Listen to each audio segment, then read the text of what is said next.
It's getting tricky in my city, truth is that you niggas ain't fucking with me. I see these niggas staring when a nigga pop out, but they don't say nothing to me. You see my shoes, they Louis or Gucci, remember you bitches was frontin' on me. Then you to run up, better move or boom, you niggas ain't taking nothing from me. It's getting tricky in my city, truth is that you niggas ain't fucking with me. I see these niggas staring when a nigga pop out, but they don't say nothing to me. You see my shoes, they Louis or Gucci, remember you bitches was frontin' on me. Then you to run up, better move or boom, you niggas ain't taking nothing from me. What's up, everybody? It's Gray Rizzy representing that Shade 45, representing that Hip Hop Nation, Sirius XM, and I'm in Harlem because I wanted to go ahead and, first of all, come back to my first love, which is basketball, but also, you know, it's hip hop, it's music, and there's nobody that I could think of that puts that together like the young guy right here, my man, my brother, TJ Porter. What's up, man? Y'all already know what it is. TJ Porter. I'm here with Gray Rizzy. Shout out Shade 45. Y'all know what we doing. So look, let's start with this because first of all, you got a new project out there. No Disturbance is out there right now. You need to go ahead and listen to that. Turn that all the way up. Turn it all the way up. But this is the thing. Let's start with this because you are what people consider a new artist, but you've been putting in a hell of a lot of work. More work than most artists. Let me be clear about that. I know everybody out there doing their thing, but you've been doing a hell of a lot. What made you, let's start at the very, very beginning. What made you say, yo, I want to do this. I want to do this hip hop stuff? My friend, like one of my best friends, he passed away. Like I made a song when I was about 12, and he used to always tell me, yo, you might as well just start rapping, yo, I love you rapping. And I had stopped to play basketball. So when he passed away, I was going through our messages, and I just started making music again. So this is at 12. Now you're 18. You're 18, right? But you were balling out of control. A lot of people were saying, look, I'll be very clear about it. He'll cross me up a couple of times in a couple of tournaments, all right? I'm going to be transparent before y'all even hit me in the comments about it. But let's talk about ball for a second, man, because you're a guard, New York City. We're like, and I got to say, shout out to all the point guards out there, man. But you were playing ball and stuff. Shout out to Cardinal Hayes, too. You were doing your thing. What made you say, all right, I wanna do the music thing even more? And I know it had a lot to do with your friend, Cheek. I broke my foot in practice. I dunked on somebody. It was right before a playoff game. I broke my foot, and then it was just like, instead of me going to the games, and like I was still going to the games, but I'm saying like instead of me going to practice every day, I just started going to the studio way more. So instead of me going to the studio 2 times a week, Sunday and Saturday, now I'm in the studio every day after school and on the weekends. So I just put in overtime. So that became your practice. Yeah. Right there, right? So who are some of your influences when it comes to music? Like Meek Mill. I just like his whole brand. I admire his brand. Like that's where like we gon' ball. It's kind of the same thing. It's in the same realm. I like Dirk because he expresses feelings. Like he talk about the truth too. Like. Let's talk about this real quick because schools were looking at you. Just like the labels were coming for you, schools were looking at you as well, right? You had a chance to go to some school, like college and stuff? I had like interest. I ain't have no offers. No offers yet, but people were looking at you. Yeah, like I had interest like Fordham, Manhattan, like schools like that. It wasn't no big time schools, but it was good. It was good enough for me to get a free education and play basketball. That's definitely big time right there, you know, to be able to do that. But if you had a choice, which school would you have gone to? Out of everywhere? Of the ones that showed interest. Let's do 2 things. Fordham. Fordham? Close to home. Plus, they got a lot of bread in that Fordham University. What's up to the Rams? Hey, what's going on, baby? But if you had your choice to go to any school, where would you have gone? I'm supposed to be in Duke right now. Supposed to be there. Shout out to Coach K. See, maybe we gotta talk to Jam Fam and we gotta get you down there. Zion, what's up, man? What's going on with you? Tell me something about this because I know this date means a lot to you. March 27th. Oh yeah. That's the day. Like my best friend, he died. Do you do a lot of your music for him? Is he living within your music because he was one of the catalysts for that? Yeah, that's why my first chain, I got his face on it. I don't got it on right now. My security got it, but yeah, I got it. Like he mean a lot to me. Like if it wasn't for him, I wouldn't be here right now. I know I wouldn't. I think you have a voice right now with your music that's really translating to a lot of kids. There's a lot of people in buildings right now. When I talk about buildings, I'm talking about record labels, whoever the providers are, whatever it is, platforms. They don't know how to connect totally to the kids, connect totally to youth. And you're doing that a whole lot. Why don't you go ahead and like really just describe what your sound is like? My sound is the truth, to be honest. Like, I don't like I harmonize, but I also rap too. Like, I really could rap. Like, a lot of kids that's coming out, like, they just harmonize. Like, they can't rap. But I admire, like, the old school hip hop. Like, my uncle brought me up on that. He was big on that. Yo, yeah, go listen to this Nas song. By the end of the day, when I come home, you gotta tell me what he talking about in the song. Oh, he's someone putting you through school. Yeah, like, he used to do that to me and my older cousin. Oh, shoot. So when you're listening to Nas and obviously... Like Nas, Biggie, like, everybody. Like, I was just in tune always since a young cat. So it was a good combination between harmonizing melodies but still being able to spit some bars. Yeah, like, I got bars. Yeah, and obviously because a lot of people out there are like, yo, TJ can really spit though. He can spit. Y'all gonna hear on the album. On the album in February, different. Oh, we got a date. You just dropped a hint right there, all right? So be clear about that. Different. There was a point where you were actually going to give up. You were going to quit. Now, first of all, let's talk about this real quick, TJ. How much time was there before everything started to click? Like, this was very, like, all within the same month, maybe a month before you signed your deal? Like, when you said you was going to quit, like, you was going to walk away from rap. I was going to quit. It was about, I met Wayne, like, summertime. Shout out to Wayne, too, in the building. 2017 or end of 2016. His kids was playing my song in his car. And he was on live. Somebody sent it to me like, yo, you know how big this is? And I was like, I cursed. I'm like, who the fuck is that? All right. I'm like, who the fuck is that? I still be reading the messages. He was like, that's Wayno. I'm like, I ain't know who that was. I mean, like, when you in the hood, they always say a name, but it's like, it's either he the real deal or he not. I never heard of him, so I'm like, I don't know who that is. I don't really care. Right. Yeah. So then, another person sent it to me. Then like 10 people sent it to me. So then I text Wayne.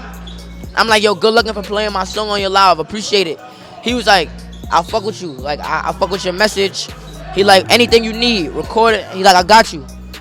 So now I'm like, good looking. He like, any advice you need too with music. Even if you don't want to just ask. Don't be afraid to ask. So I was like, oh, he lit. He probably could get me lit too.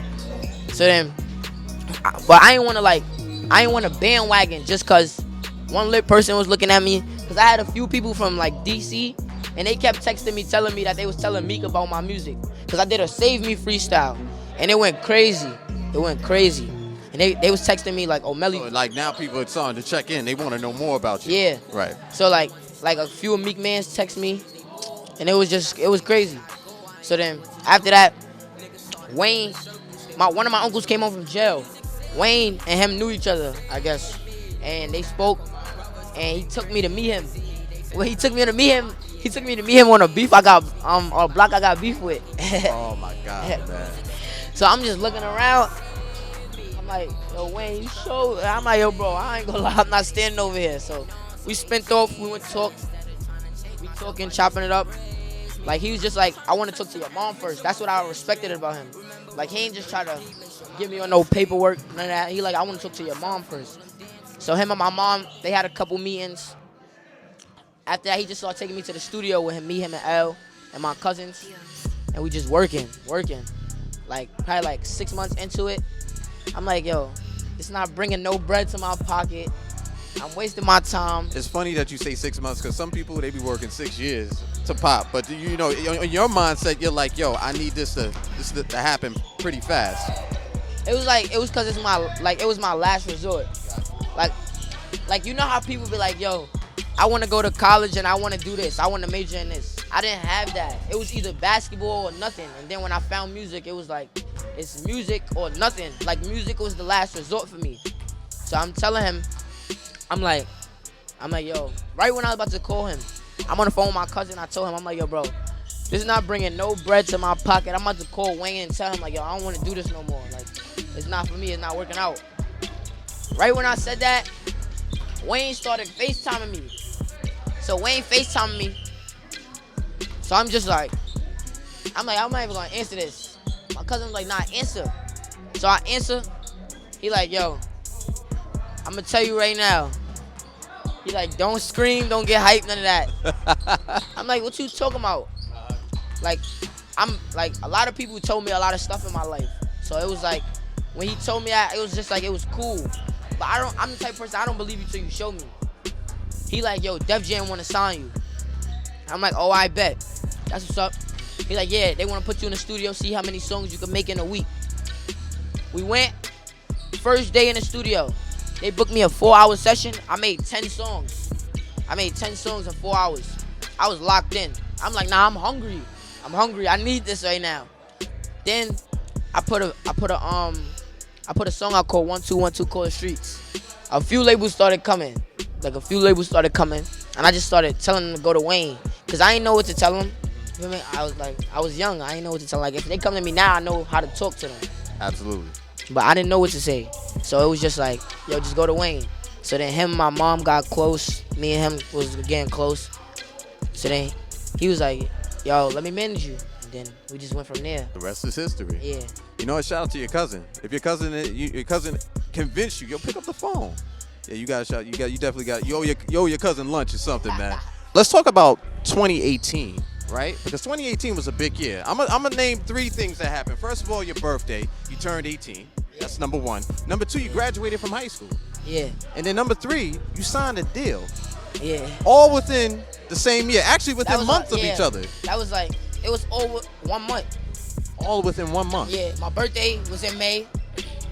I graduated May 20th. My birthday May 15th. I graduated May 22nd. I signed my deal on I think it was June 2nd. Like, so it was just back to back to back. By the way, it's Gray Rizzy sitting down with TJ Porter in the building real quick, representing this Harlem movement. Def Jam, what's up? I want to, I have no idea how the hell that would feel. All within 1 month. First of all, it's my birthday. I'm 18. I'm turning up, right? I'm already on 10, right? I graduate from high school. I'm out of here. Nobody can tell me nothing. And then I sign a deal? Come on, man. What does that feel like, though? It was just amazing because I was going through a lot of bad stuff at the time. So those 3 things back to back to back just lifted me up. Like, it made me want to be a positive person to my community. Like, in my songs, everybody say they relay a message. But I call myself the voice of the trenches because I'm really going to tell you. I'm not going to only tell you, yo, this is the message I'm relaying on you. I'm going to tell you the message. I'm going to tell you if I went through it or not. And I'm going to tell you how to get over it or the repercussions of it. So I just feel like. I think that's why a lot of kids are really connecting with it. You know, they're listening to it. And once you start seeing a whole bunch of emojis on his comments, you know it's out of here too, man. Because everybody's starting to comment on everything. I give back to my community. Like, I always do something with a brand. Every time I do something with a brand, I make sure, Wayne, I tell them, incorporate something where I'm giving back to my community. Because I know what people uptown is going through. I'd rather give it back to people I know and who really need it than people who really don't need it, and they're not going to really care for it after they leave. And they're not going to appreciate it. Yeah. I get it. They're not going to care for it after they leave. Look, I gave out 200 pairs of Concords, Jordan Concords with Foot Locker. And Millbank, I gave it in my neighborhood and, like, schools and stuff. Every kid is going to remember that. Yo, like, I remember when I was little, Jay-Z used to come to my block and buy the whole ice cream truck for the kids. Like, it's stuff like that. You going to remember that. TJ Porter came and gave me some free Concords 2 days before Christmas. Like, you're going to remember that. That's a major thing. It's actually something I haven't seen before. When it comes to Concords, I've seen sneakers given out. I've seen turkeys given out. And something else that you did, too, around Thanksgiving, get fed families, right? Yeah, me and Wayne did that. But I've never seen Concords given out, and you're able to do that. So definitely a lot of kids are going to remember that, man. I remember walking past. I have family over there. In fact, I'm not even going to say the address because y'all going to flip out. But I'm in Harlem. I'm walking past Millbank. It's Jelly Day. I was supposed to be there early anyway. And somebody's in a sea of people going crazy to Tricky, man. Like, is that the point? Is that the point when you was like, I know I'm signed and all this stuff, but it's real. It's real. Nah, was that the point right there? That was. Like, after that, I changed the whole way I move. Like, I got my deal. I was still chilling in the projects. I'm still with my mans. We doing regular stuff. Like, for me, I had a lot of beef growing up. So it's like, when I got my deal, I was still, like, in the field. Like, to say it like that. I'm still doing the same stuff I was doing before the deal. I went to Jelly Day. I think I threw like $2,000 in the crowd. I went to Jelly Day. I was like, no. And you know what's so crazy? That wasn't even money I took out the bank. That was money because I did like appearance or something, and they had gave me like $2,500. So I said, But nah. you kept 5. Okay, that's smart. Yeah. That's smart. I didn't throw everything. I was going to, though. If the song ain't end, I was going to throw everything. But look, I seen all the kids going crazy when I walked in. I came in with everybody from my block. It was like 30 of us. So we all on the sideline. So then Zay woke up to me, Pay woke up to me. All the kids pointing at me. I'm like, damn, yo, this is crazy. Because I remember when I was walking in the park and nobody would know me. Like even friends tried to, for me, count me out. But I don't hold no grudges because I'm here now. I'm just counting all my blessings. But it's like, damn, I'm somebody. So when the song came on and everybody just started jumping, I said, nah, I'm going to just back the knots out. I just backed out and started throwing that shit. What's going to be going on for tour-wise? Because you're hitting the road, you're going to be going out more. How has that been, that show, just being able to be in front of people and stuff? Being in the studio is one thing. Being at Jelly Day, out there at Millbank, shout out to Isaiah Washington, everybody, that's home. But what is it like to hit the road? How has that been for you? My first show, it was crazy. It was crazy. I loved it. Because it's like, you see everybody with their lights on, like it's just a good feeling. But then you got some days where, like I opened up for Pusha T, like pushing me, like yo, come, Urban Plaza, come open up for me. I came, and it's like, damn, it's 1,000 people in the crowd, but only 20 of them know my song. So it's like, all right, so I'm gonna make sure y'all remember me. Them 20 people, we gonna have a good time while I'm on this stage. Like I'm gonna make sure you remember me. Like you just gotta stay focused and remain humble. Like I remain humble, cause I know, like being from where I'm from and the state I was in, I know it's easy to go back broke and be messed up. I'm not trying to go back. Shout out to everybody that's here. You see all the kids in the background. This is very familiar to you. Yeah, this is right. You were just going ahead coaching them and stuff, man. Yeah, they trash. Oh, they trash. Everybody trash to you, man. Yeah, I don't think nobody could beat me. At all? Yeah, I see you be playing and stuff. Talking about Meek, I saw you played with Meek a couple of times. Trash. In fact, I'm gonna plead the fifth because I know he trash. He Anyway, trash. look, we're gonna keep it moving right along, man. I got these questions for you. We talked about, just that crazy month of being able to turn 18, graduate high school, get signed to a deal. I want people to know what you want to do with your music right now. So I'm gonna tell you some names, and then you tell me what you think about it. LL Cool J, Slick Rick, Jay-Z, Kanye West, 2 Chainz, Fabulous, YG, Logic, and TJ Porter. You're part of that group now that's signed to Def Jam. You're part of that legacy right now. What can people expect to see from you coming up in 2019, especially with the album on the way? Greatness. It took me a whole year to finish my album. Like I probably got like 150 songs, and I had to narrow it down to 13.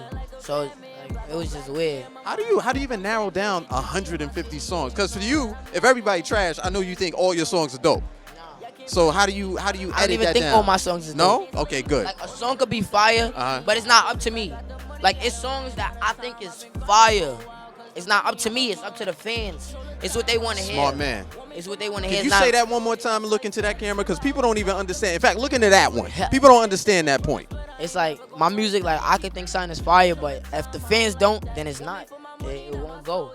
That's just how it is. I wish more people understood that. And now you hear TJ Porter. He's telling you, as a man from 18, he's spitting that knowledge like he fucking 55 up here, man.